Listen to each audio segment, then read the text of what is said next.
All right, prepare yourself, guys. Chris for T3 Medias, and this is we're live, and we're going to be talking about what are we talking about today? Well, Dune. We're going to be going over some news with Dune. There's going to be some talks about let's see the casting of that, the Binge, and we have some questions. So once again, I'm sorry about the delay. I'm always getting things set up, and I'm still trying to perfect everything. But as I mentioned before, we are live, as you can see right here and now, and we are. Well, first off, the things we're going to be talking about today is Stellan Skarsgard has been cast as the new villain of Dune, and I don't know much about that movie, but he is a good actor, so we're going to be talking about that. And I also had a chance to finally finish the Killing Eve series through Hulu, and I gotta say I loved it. And then we're gonna be going over a binge review of that. And finally, we got some new We Got Your Mail questions in. Remember to send your questions to T3Medias at gmail.com, and we will get your questions, comments concerning any topics that you have discussed right here on this show. We're also going to be doing a giveaway. I'm going to start giving away gift cards for the most interesting questions. The questions, we're going to pick them out at random, and we're going to give like a gift card to those who participate in the We Got Your Mail segment. So don't forget, send your questions in, whether it's about, it doesn't matter what it's about. If it's about movies, it's about anything you want to talk about. We talk about everything here, and we just thought to have fun with it. So without further ado, let's let me get to the first topic. So as I mentioned before, Stellan Skarsgard has been cast as your villain for the upcoming Dune movie. This is a remake from the sci-fi classic Dune, and I gotta admit, right off the bat, I know nothing about Dune at all. I never watched the original movie. I never got caught up in it. I know the actors that are involved in it. I love Stellan Skarsgard, and I love him in everything he does. Yeah, he was a dick in that in the Entourage, man. So every time I catch up to the Entourage, I always remember how much of a dick he was in that, and it's just a testament of how good of an actor he was. You might remember him, and also in like Good Will Hunting. Like I said, he was in Entourage. He was also in, I think it was I saw it on Netflix, like a Diary of a nymphomaniac or something like that. Seemed like you gotta watch that if you haven't seen it. This guy, he never phones it in. He always brings the best to his body of work, and I can't wait to see him in a villainous role, because man, he can be a dick when he wants to be, and I just I enjoy it every time I see him on the screen. So I have no problem. It makes it more interesting to go see Dune. Like I said, I'm not a Dune follower. I've never watched the original, so that's a shame on me. If I'm missing out on something great, you got to come out and tell me, guys, because maybe I'm missing out. Maybe maybe I know a lot about a little about a lot of things, but I know nothing about Dune, and I'm sorry to say it, but it's just the truth. And I'm ashamed to admit that, and I'm a little proud of it too, because I mean, how rare am I to have never seen that movie? I know there's a lot of people who haven't. They're gonna have to probably get caught up. I gotta look up a little bit later if it's something that you need to see the original to understand the remake, or if it's gonna be a complete remake and it's gonna just be like what they did with the Star Trek series. And that's what it reminds me of. That's what it makes me think about, because if you think about it, think about this, like Star Trek was, whether you want to admit it or not, if you're a Trekkie, I apologize right now off the bat, but Star Trek was dead in the water, and it wasn't out. The movies were not making any kind of money, and J.J. Abrams' version brought new life to it, and I'm hoping, and I feel like maybe this is what's going to also happen with Dune. It's going to bring in a whole new era of people. But it was reported on Variety. Variety reported today that the Swedish actor Stellan Skarsgård will portray the villain Baron Harkonnen in the legendary sci-fi Dune, based on the Frank Herbert novel. Dennis I'm sorry if I'm butchering. I'm just gonna say Dennis is directing from a script he wrote with Eric Roth and John Spart. Let's see. Rebecca Ferguson and Dave Bautista will also be starring in this. That is interesting. I love Dave Bautista. I'm kind of sad what's going through his mind right now and everything that's going on with Disney. But I love Dave Bautista and everything that he does. He's developing into a real entertaining actor. But back to Dune. Production is expected to begin in the spring of this year. And let's see. Dune centers on the battle for control of the desert planet Arrakis. Chalamet is playing Paul Atreides, who is forced to escape into the wastelands where he eventually becomes the ruler of the nomadic tribes. So that's probably why I didn't watch it when I was coming up, because I would have. It was probably like, it was like way above my pay grade when I was a kid, man. I mean, I'm an '80s baby, but I mean, it was a limit of what I was watching besides the cartoons and the things that I watched. But with this cast and everything that's going on with this, I'm very much interested in seeing. So I want to get your thoughts on that. Are you excited about the upcoming Dune movie? I'm sorry, I keep thinking I'm gonna say Doom. Oh man, we don't need that again now with The Rock now. But Dune it is a classic. It has a following, and it's not anything to be trifled with or played with. Let me make this mic come a little closer so you guys can hear me better. I'm always getting crap about my mic. I mean, we can't hear you, man. What's going on? I'm sorry. All right, I'm sorry. So okay, look, I'm talking right into it this time. Okay, so can you hear me now? Good.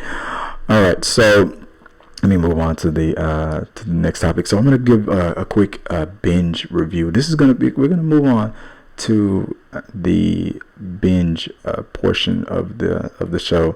So if you guys don't know, I recently stopped doing reviews and calling them reviews on just TV shows. And I've started to do, I'm just calling them the binge, because now everything that I do, everything that I watch on TV is usually me streaming it. I mean, I don't have cable. I have YouTube. I have Sling and whatnot, YouTube TV and everything, and I stream everything.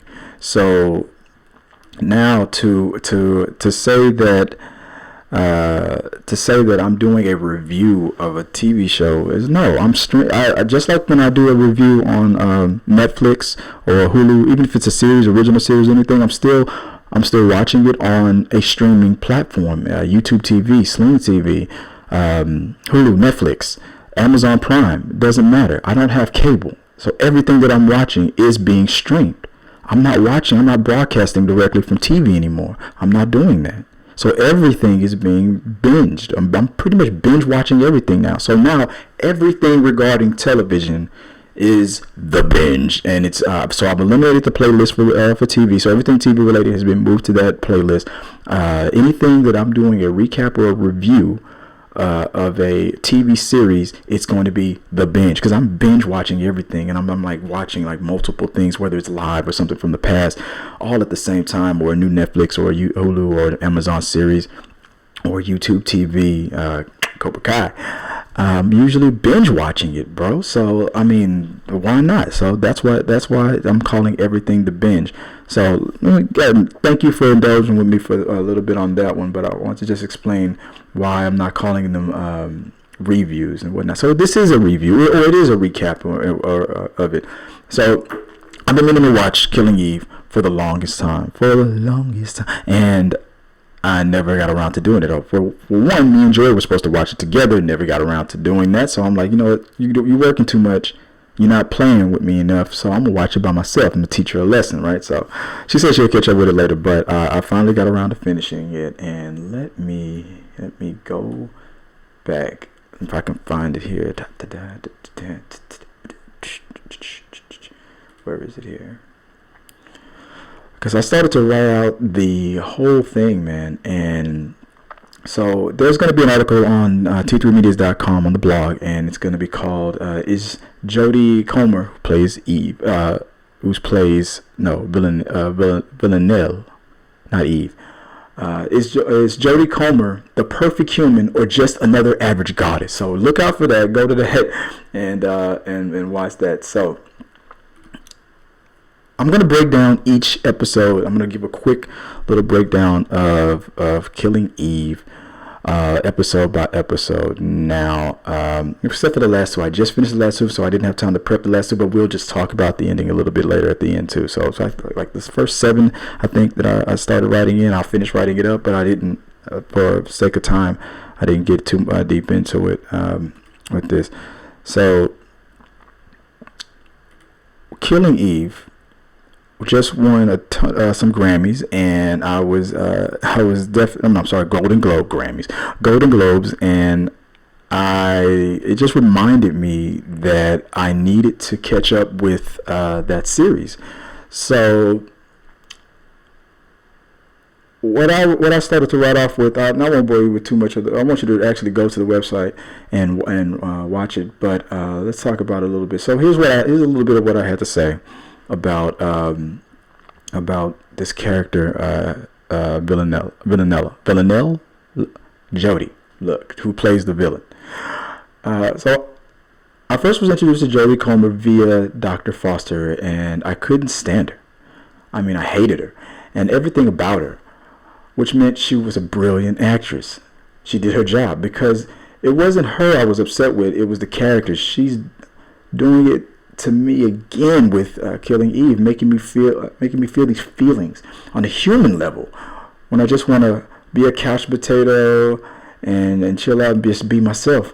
I can't do that when she's working, when she's on the job, doing that thing she does when the director says action, after memorizing her damn lines. Ugh. She distracts me. Like the Lure of the Siren Song, I bet you think I have a crush on her because she's one of the most beautiful people I've ever seen. You'd be right. But this also is true about Dwayne "The Rock" Johnson and Winona Ryder. There are just people in the world who are like gravity. I'm pulled in and I can't break free. But yes, she is attractive too. If I was single, I would definitely be getting turned down by her at this very moment. There's no way I'd have a chance, and he probably even to serve her coffee, and there I go again. For all I know, we'd have a lot in common and fall in love, but because she's so good at what she does, I fantasize out of the norm and place her on a pedestal. There are just some people out there you hope to meet, and at the same time never want to break the enchantment from fear they might not live up to what you've blown out of proportion. She's just a regular goddess or a perfect human. And that's all I gotta say about that. So when I talk about, I go on in more and more detail, it's more focused on Jodie Comer's character on Killing Eve, but I love Eve as well, her character as well.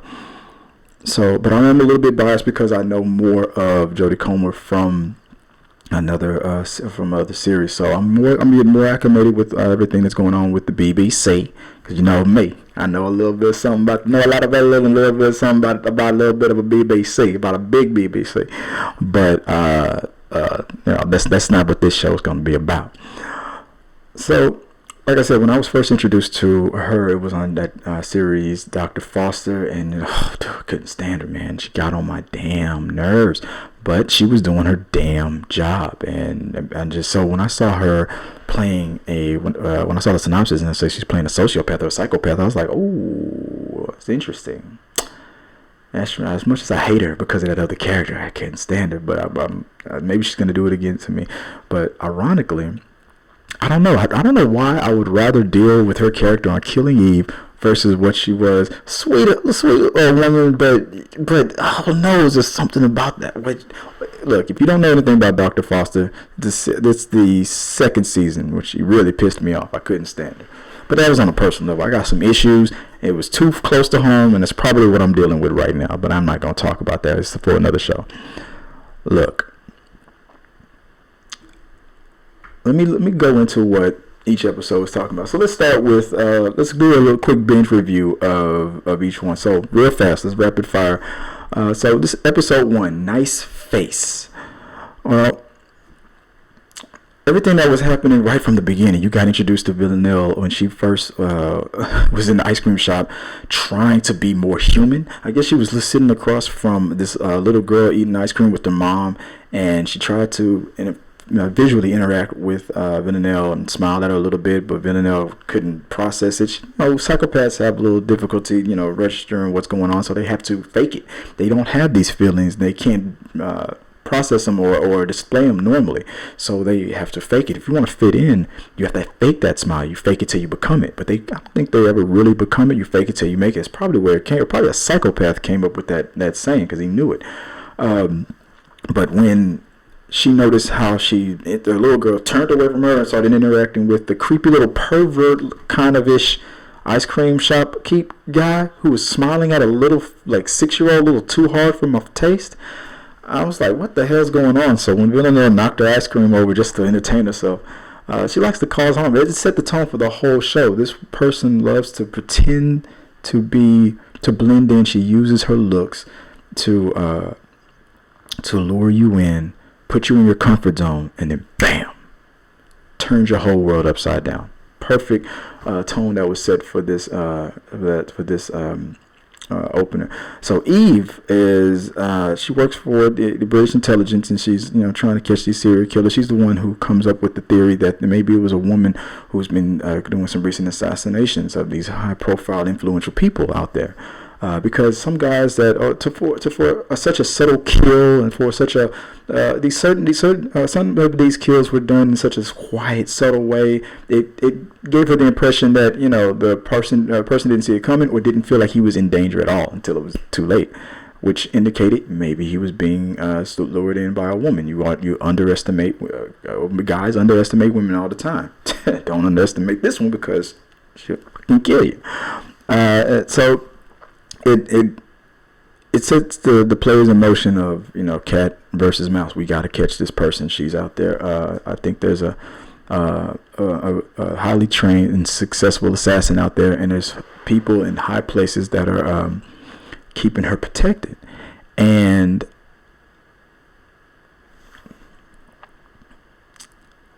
so, trying to find out who the real powers to be, and you learn about. How she thinks, how she operates, her handler name Constantine, the relationship that they got going on with them. At first you think, are they in a sexual relationship? Is this a father-daughter kind of a thing?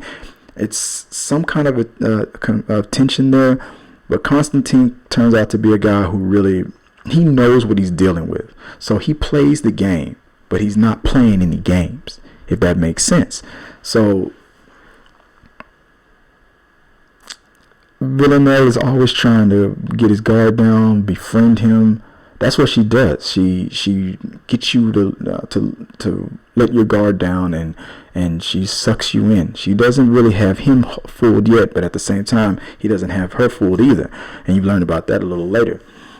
So the kills that she does, like when she takes out the mob boss, and the way she does it, using the mobster's grandson to lure him into his death, you learn like this is how she gets away with all these kills. Is she,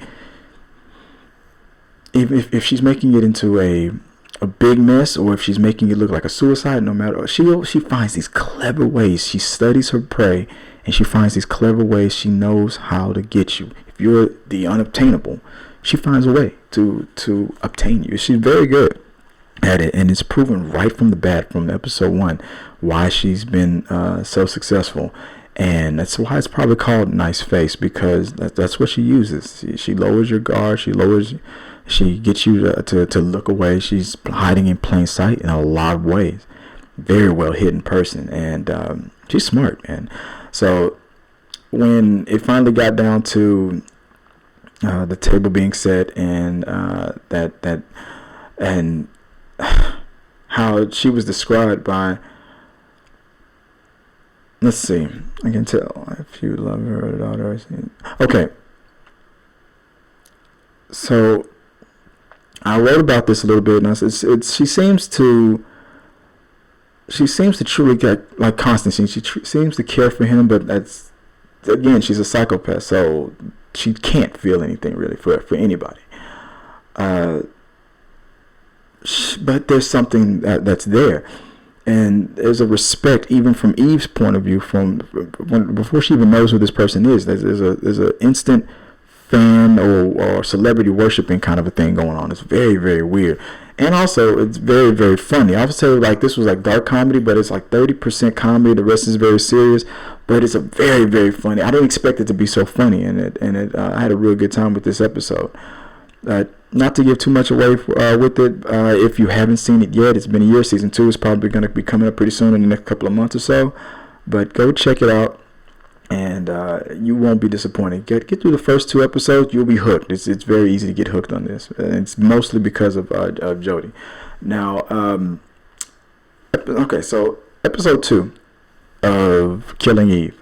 I'll deal with him later. Let's see.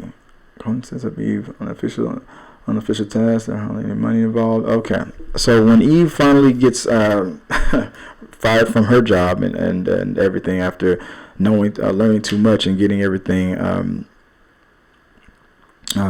pretty much all figured out, she gets involved in a more secret organization that's really going to take it to task and try to find out who is the real assassin and try to find the real powers that be. Where's the threat coming from and whatnot. You learn real quick that there's a reason why Eve is good at what she does. She's I don't know, something. I get the feeling like she's not all there. I kind of wonder whether or not she's also a little bit of a sociopath or a little bit of a psycho as well. She's very driven, but she's very honest. She's very loyal, and she's committed to doing good. So she's Dexter without the killing, really, and she shows that a lot in this episode. Speaking about psychopaths, so the funny thing about this episode was when Villanelle met a guy and pretty much sexually assaulted him, even though he liked her and everything, and wanted to get to know her, went on a date. But for Villanelle, it was mostly about just learning how to be a normal person to be a better killer, and that means dating. That means learning what to say to a guy or not say to a guy. And fighting your urge to kill, in the inappropriate times. Eve, dude, she is so funny, man. She realizes that she's met Villanelle before in this episode, and that's what makes it so awkward. I mean, like that hiding in plain sight that I mentioned in the last episode is so vivid in this episode. Because you never know what people are capable of. Villanelle and Sebastian, the guy that she was dating, I like that dynamic between him. It was sad to see what happened with that, and I had a good time watching how that all turned out. The deal with the perfume and you can come up with a better lie than I sell perfume to cover up the fact that you're a killer, and it made sense because the reason why she told him that was because she was about to kill somebody using perfume. It was crazy. You have to take Villanelle very literally. She gives these clues and she tells you straight up what she's doing. If you know anything about her, you learn that when she's talking about you, your family, or your friends, or what you do, it's never an accident. The words that she chooses, she's playing with you at all time, and that was very, very evident in this episode as well. So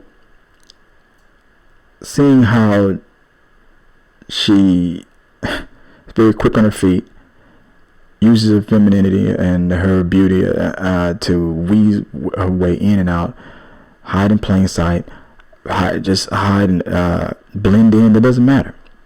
She's a chameleon, or she can hide in plain sight, or she can just lower your guard. That's the testimony that what I was saying earlier, like how good of an actress Jodie is, because it's hard to play a character like this, and she does it so well. Moving on to don't I know you? And Eve's best friend, who she got involved into going deeper in undercover to go search for Eve, losing him so quick set a tone that meant it tells you that this show is like Game of Thrones. Like, people are gonna die. And no more of this. We're gonna go through I don't know how many episodes of this cat and mouse stuff with no casualties, no consequences. No. By episode 3, somebody who set up to feel like a main character gone, just like that. And I gotta say, I like Bob. He was a funny dude. But after you finally got to know him, you started to get a little back story into him. You didn't go too far into it, but you got enough to where you go, okay, I understand this guy. I care about him. By the time you start feeling for him, he's gone. Just like that. But I thought the way he did it was like a real punk move. It was crazy. Like, you see him being a badass. He figures out who she is way before Eve does, who Villanelle is, and corners her. And the second you have the mouse cornered, the mouse turns into a cat. In this nightclub, she turns around. She's like, well, like I said before, everything Villanelle does is not an accident. She draws him into a nightclub where all these people are mosh pitting around and doing all their things and whatnot. And he thinks, oh, I got you. Then she turns around and she's like, no, dude, I got you. He realizes it. But I know these guys aren't cops. I don't know if they're trained or not, but come on, dude. In that situation, when you realize that you were just lured into a trap, in a nightclub trap, because now people are mosh pitting around so much you can't really make a break and get out of it, right? And she's coming at you now with a blade in her hand. If you can't break through the crowd, I don't like this. Didn't like the way he died. Like, you can't break through the crowd so fast. So you just allow her to just come up and you just start sticking you the way she did. Like, no, once you realize you weren't going to cut through that crowd as fast, you knew that the second when you were following her. It was very tough. When the music was playing, everybody was getting crunk and getting low. It was going to be hard to weave out that. And that's what she was waiting for. Once you realized that was the situation, you should have went towards her. You outweigh her. And Bill Burr talks about this. I don't want to sound sexist. I know Villanelle is supposed to be a super badass and trained assassin and whatnot. But dude, if look, you can be as trained all you want. And this talks about in the later episode too that I'm gonna talk about in a second. You outweigh her. She has a weapon. Maybe you're gonna get a few sticks. That adrenaline needs to spike. There's no way in the world I would have got stabbed that third time after that first. No. I don't care. I'm fighting dirty. I'm using my weight against you. It's gonna be a ground and pound. Everybody in that club is going to think that I'm assaulting this woman, who they don't know is an assassin trying to kill me. And she has the blade. And I got stuck a couple times. But no, that whole embrace, and you just in there like, I don't know. It's in the script. I'm gone. No. And you're gone. No. There's no way. No way. Come on. Not when you outweigh the person like that and you tower over them. Man. Come on, man. I don't know, training or not. You know you're about to die. Now if it's The Rock and he's got The Rock and he has a toothpick in his hand, I'm gonna die. I'm gonna be like, no, please, Mr. Johnson, no, so look at me. Come on, man. I know I'm not gonna survive that. No way in the world. I'm gonna try. I'm gonna kick. I'm gonna do something. I'm gonna bite you. But I just didn't buy it, man. I mean, I can understand her getting a quick slice in, but she just totally overpowered him in a physical level, and he outweighed her. Anybody in that situation with the adrenaline and fear spiking would have thrown their weight around hard. It was just that it was like the character was written to accept death and just go out just like that. Next episode, that was one of the episodes that I loved the most, and I was so more disappointed with at the same time. And the whole thing with Eve and the advice that she got from her boss about, you don't want to tell anybody that you're dating, you're seeing, or a husband that you're a spy. You would rather them think you're having an affair. That's probably what they're going to think anyway. You let them think that. And that was brought back big time in this episode when her partner died, and the way she took it so hard. It was because she felt responsible for luring him in that trap or getting him killed. But her husband believes that you crying a little too hard. The dude's wife even noticed how you got up at his funeral and left because you were getting too emotional.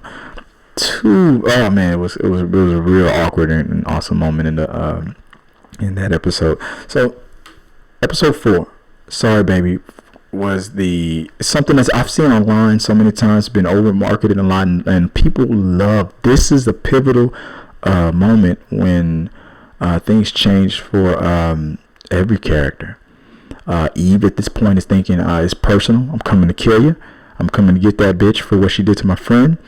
That's been set in stone. Constantine, and the relationship between Constantine and Villanelle is altered or revealed. The mask falls off on what's really going on. He lets her know straight up, you are replaceable. I'm in a higher level than you are, and I'm not playing with you anymore. We talk, we joke, you give me gifts. You think we're friends. We are not friends. I don't love you. I don't like you. You are just a pawn in my game. And just like the last 3 episodes before that, Villanelle, in so many words, and just one word and one motion, just revealing the fact that she knows that he has a daughter, and that you can see it in his face, that acid taste that goes in the back of your throat when you go, holy shit. Just like how she killed Bob in the last episode. You don't have me cornered. I have you surrounded. And it's something that she does so brilliantly. You don't have me cornered at all. I have you surrounded. It doesn't matter what you do in this moment, tomorrow, what you're planning. I have a way out. I've already thought of it. On the very first day that we met, I knew I could work you, I could control you, and I could manipulate you, or I could lower your guard. I could do one of those things, or all of those things. And if she can't, you're not worth her time. If you're still alive and you're working with her, then she knows that she can use you and play with you later in so many ways. But you saw it in his face, like, holy crap. What? Like, no, yeah. I don't work for you. You've been working for me this whole time. I'm playing this game with you and all that. And I'm gonna let you know that at any moment that I choose, your daughter is going down. So that leads into episode 5. So episode 5, I have a thing about bathrooms. when the big reveal that the person that fired Eve is also the person that's been compromised and working for the villain the whole time. So we gotta kill this guy. We're giving you one more chance. You went out there, you killed the perfume lady and all that. We told you not to do what you did anyway. You disobeyed. We spanked you, but you ain't spanking nobody. We spank. Villanelle does the spanking.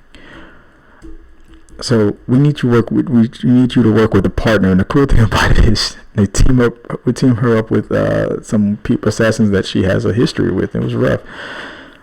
And the mission is to kill. I forgot his name already, but that asshole boss from episode 1 that fires Eve.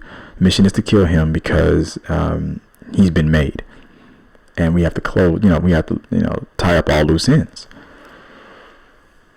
The biggest mistake that was made in that episode was when the jealous boyfriend or jealous husband told his wife and Eve, the other two assassins in the situation, my orders is that one of you doesn't have to come back. All right, if we lose one of you, it ain't gonna be a big deal. And he was really just talking to Villanelle, because from the very moment they began in the episode, they didn't like each other. Why? Because she used to date his wife, and that was also established when they started fighting and whatnot. So Villanelle already made her mind up and already set the wheels in motion to start, to start chopping that tree down and tearing them up. And and that's kind of where I stopped writing, and that's when I gotta pick back up on the blog and pick it up and keep going.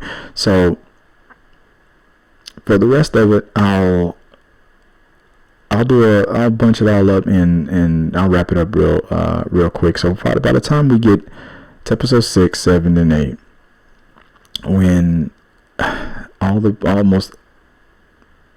feel like the woman that's in charge of the secret bureau that Eve now works for, I think she's the head. Remember what I said about how Eve doesn't say, Villanelle doesn't say anything by accident. And I think she knows more, or she assumes more than she lets on. When Eve breaks into her house, when Villanelle breaks into Eve's house, and just to have a conversation, and she says that one thing that made me just go, oh. She said, if you go, you think I work for the bad guys, the people I work for are evil and bad and killing people for no reason, and you think you're working for all the good guys and the government or whatever that's trying to save the world and whatnot. I bet if we go high enough on the food chain on both sides, we might be working for the same people. And the second she said that, I was thinking, Mama Boss, that she's probably one of the 12. She gots to be. And it was pretty much revealed almost just that. There's a connection with her and Constantine romantically. There's a connection with too many other Russians that are also involved in imprisoning and pulling strings for Villanelle. She lies about these things. She doesn't. She changes the subject too much for my taste. It kind of feels like her son, the tech genius, and Eve figured that out, but still was giving her too much of the benefit of the doubt that she might be the head, or at least one of the 12. I think she's not the head. I think she's like maybe number 12 or number 11. She's one of them.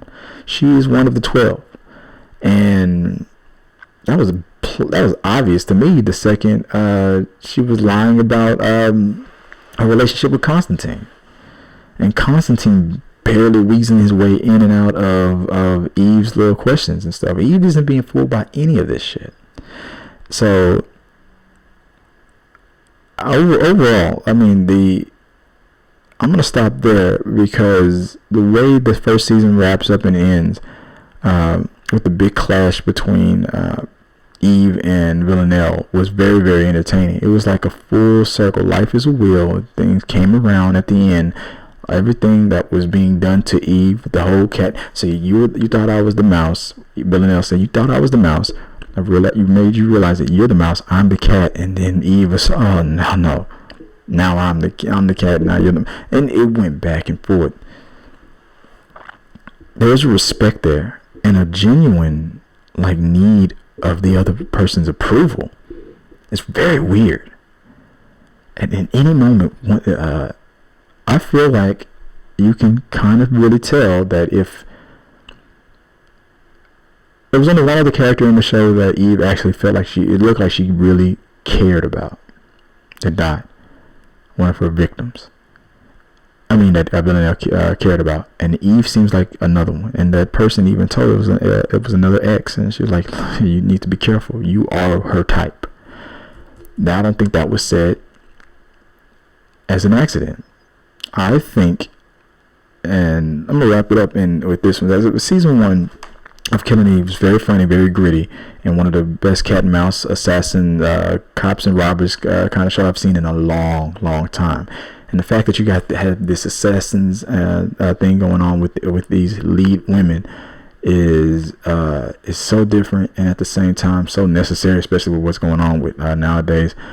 And it's so damn entertaining because it can go in so many directions. You have strong male characters in this. You have strong female characters. Believable, funny as hell. And if I'll go into any kind of speculations of what's probably going to happen in the future, it would be the next episode. I don't know if it's going to happen in the second season, third season, or whatever, if this keeps going with the BBC America. But eventually, Eve and Villanelle are going to be partners. Eve is going to cross a line. She's going to cross a line.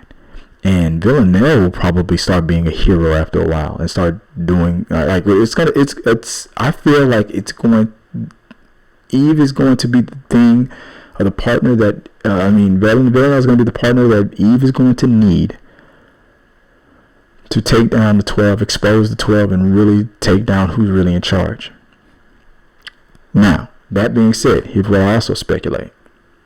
The show is called Killing Eve.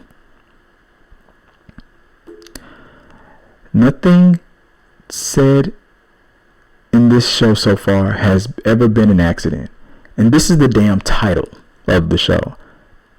Eve is going to die by Villanelle's hand, probably. Maybe at the very last episode. And maybe it'll be a flip on it. Maybe it'll be straight up necessary. Wouldn't it be funny if Eve was one was the 12?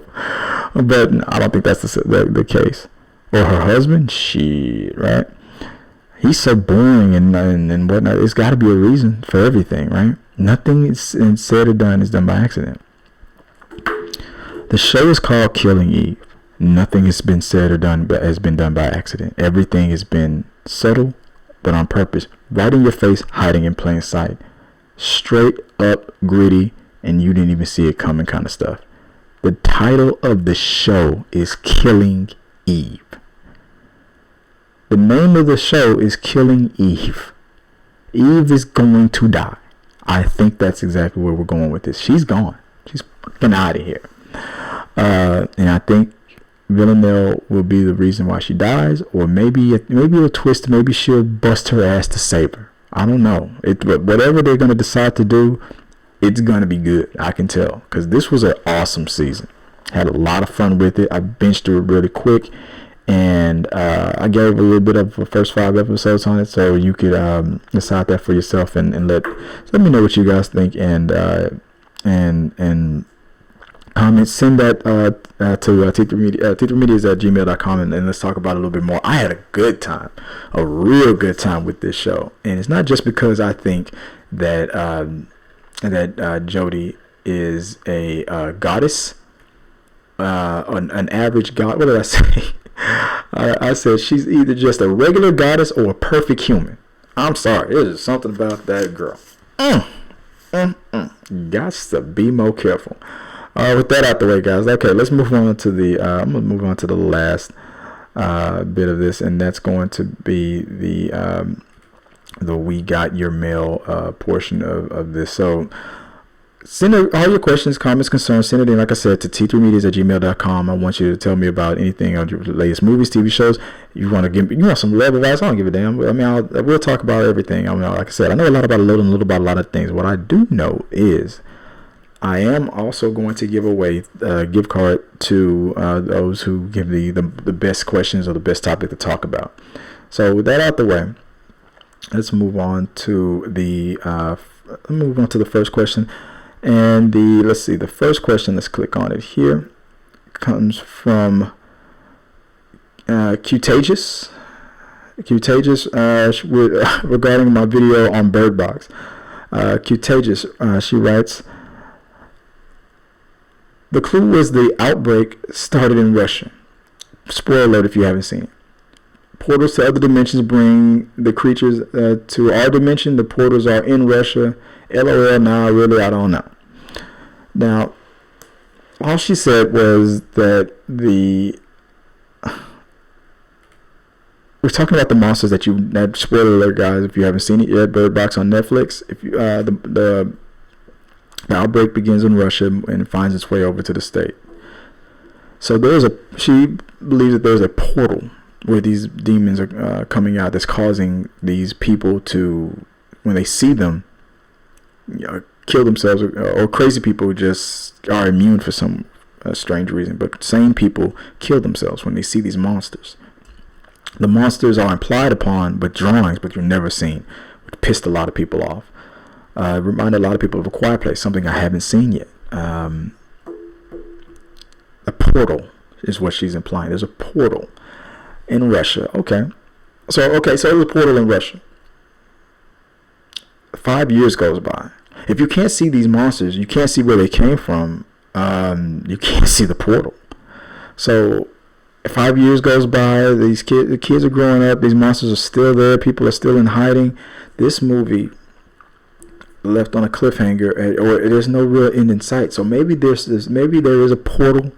I don't see how you're going to defend against these things, though. You can die by making visual contact with them, even through a screen or through a television screen.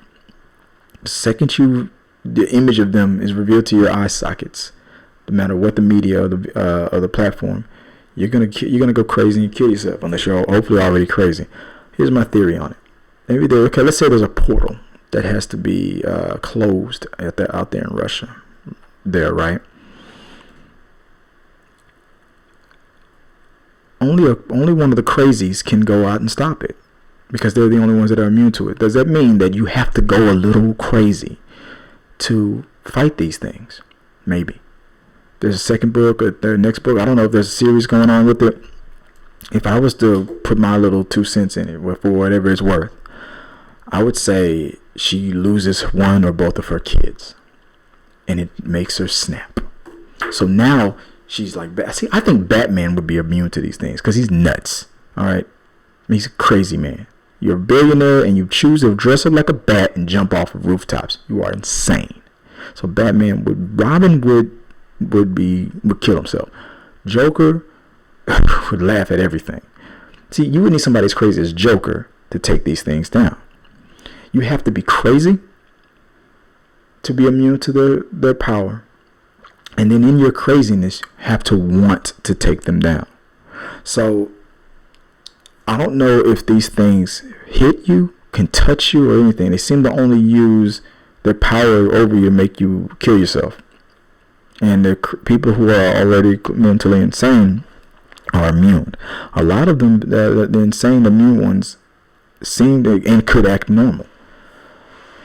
Even in your insane mental state, there has to be a will or desire to want to fight these things. So that's probably what's going to happen. If Sandra Bullock is our star, she's probably going to go insane, and she's going to realize that maybe her condition, the way she thinks, and her mind and whatnot, maybe she's already insane. That was where I thought it was going at the beginning or to the end of the movie in the first place. I thought maybe her whole shit, like she doesn't like talking to people and this and that and the other. I thought maybe she was a little bit. She's a functioning psycho and who loves her kids.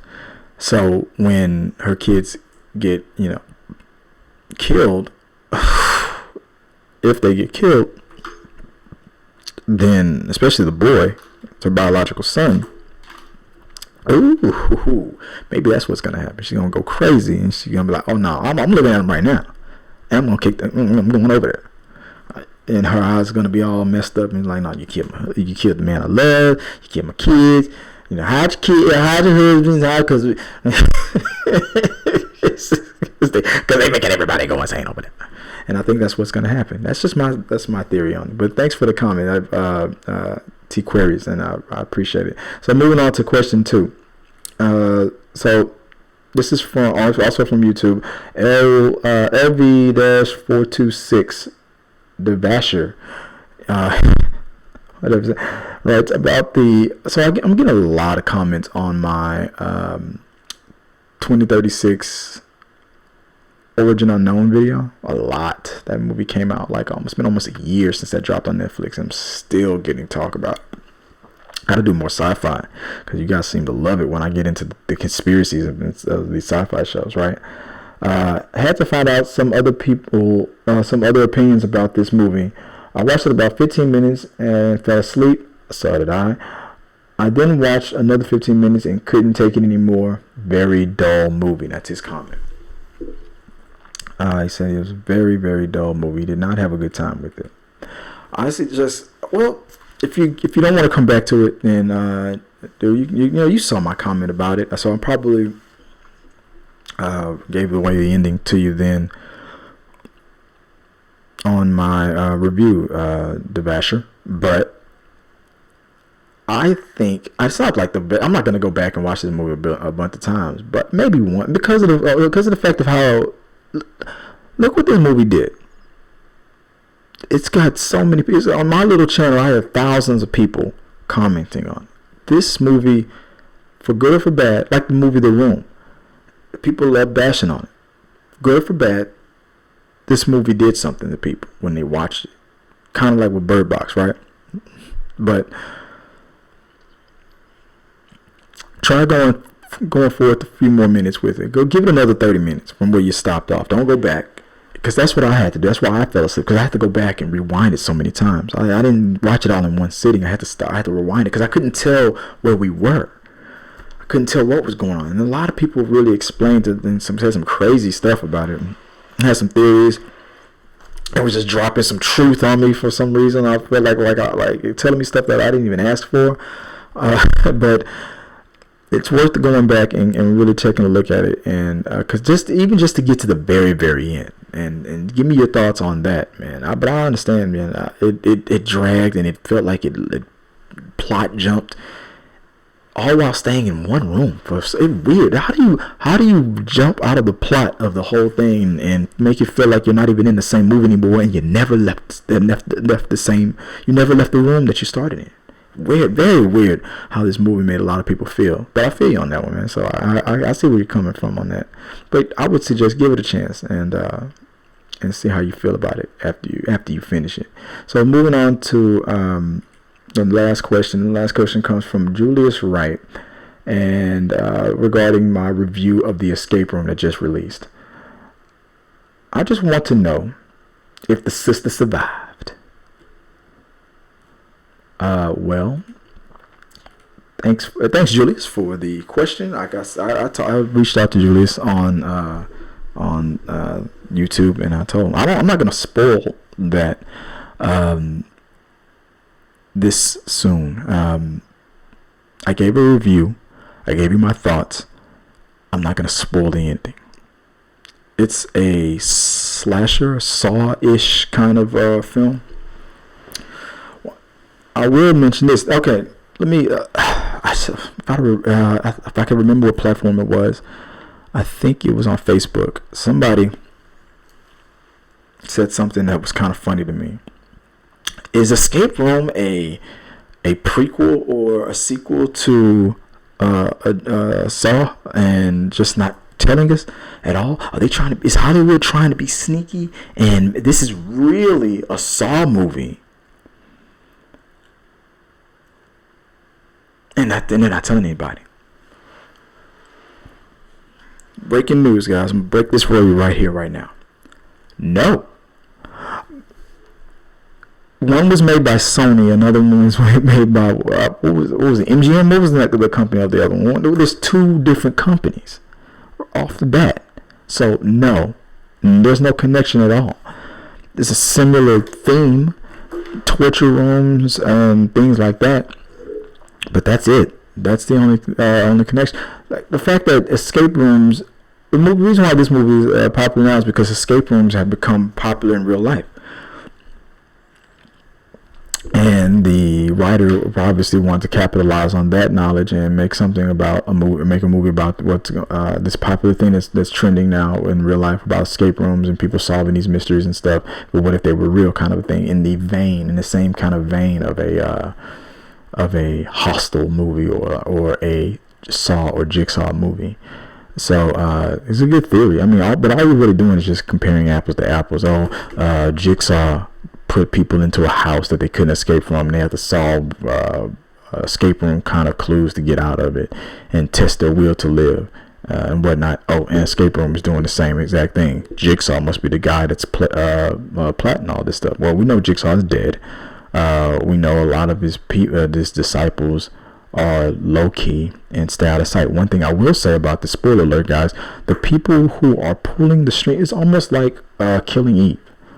The people who are pulling the strings are way up. We're talking about billionaires, bored-ass rich folk who want to see poor people get tortured. And there's another reason why these people were picked. And if you know anything about Jigsaw, you know he picks people who, for a reason, who maybe have done things wrong or done something wrong in their life and need to be punished or be forgiven by going through one of Jigsaw's puzzles, or people who have given up on life and they're wasting space, and you need to find the will to live or kill yourself. That's what Jigsaw's all about. This is like, if I was to compare Escape Room to anything, it would be the movie Hostel. This is just a bunch of rich folk who want to see people torture and get tortured and burn. Just want to watch the world burn and watch people scream. That's all this is about. There's no Hollywood agenda. This isn't Sony and Marvel with Disney and all that stuff. No, that's not happening. So to answer that question, no. Simply as that, no, it's not happening. But thanks for the question, though. I mean, I appreciate it. And so I'm gonna reach out to the 3 people that sent comments, and I'm going to give a gift card to one of them, and I'm gonna do this every week. $10 gift card. So I'm hoping that if after T3 Media gets more sponsorship, or if we get viewer participation, if you help us with maybe a Patreon page or donations and things like that, then I can give better prizes. But for now, I can afford about $10 a week, maybe more, or maybe less. It'll be something. And yeah, I'm bribing. I'm paying for questions. I want participation, baby. I want you to send those questions or comments, concerns. It doesn't have to just be about a movie. It doesn't have to be about something on TV. It can be about anything. Put a question mark on it. Put WGYM on it. We got your mail. That hashtag in there in the subject line, and let me know what it's about. And just send your questions in, or your comment in, your statement in, even if it's on our what am I trying to say? Social media. And you want to send it through that anywhere at T3M.com on Facebook or anything. Just send it in. Like I said, we answer. I try to answer everything. So on the official We Got Your Mail episode, I'll announce a winner, and I'll give a prize away, and I'll read out every question that I get. With that out of the way, guys, that's it for me, man. I appreciate your time. I want to just let you know that if you have, like I said, if you want to send any questions, send it to T3media@gmail.com, or at any of our social media platforms at T3Medias. Check out the blog, T3Medias.com. If you have any questions, comments, concerns about anything that's out there, or just anything you want to say, just let me know. Just put it in the box, and I love getting all your questions and answering them, and seeing if you can stump me, if you I know a lot about a lot of things. If you feel like you know more than me, then you're probably just the average bear, because I'm just a guy. You don't need to be intimidated by me. I'm just a regular dude. I'm just a normal god, or a perfect human. I haven't decided yet. But I just love talking about this stuff, man. So I'm just having fun. I appreciate your time. Hit the like button, hit the subscribe button. Let me know when you become a subscriber, and I want you to participate in everything that we do. I'm about to go call it a night, man. I'm going to take a nap. I'm very tired. I've been working all morning, and it's time for me to chill. Been having fun, a little bit too much fun.